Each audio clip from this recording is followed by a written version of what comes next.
ఇది మొదలుకొని మితి లేకుండా నాకు వృద్ధియు క్షేమమును కలుగునట్లు యెహోవా సైన్యములకు అధిపతియగు యెహోవా ఆసక్తి కలిగి దీనిని నెరవేర్చును.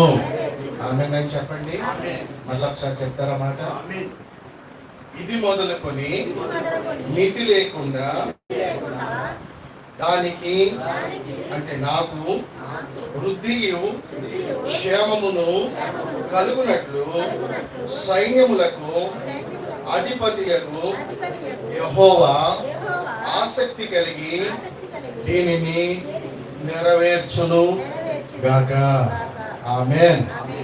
అర్థమైందా మీకు? ఏంటి ఈ నెలలో దేవుడు మనకి ఇచ్చిన వాగ్దానం? ఇది మొదలుకొని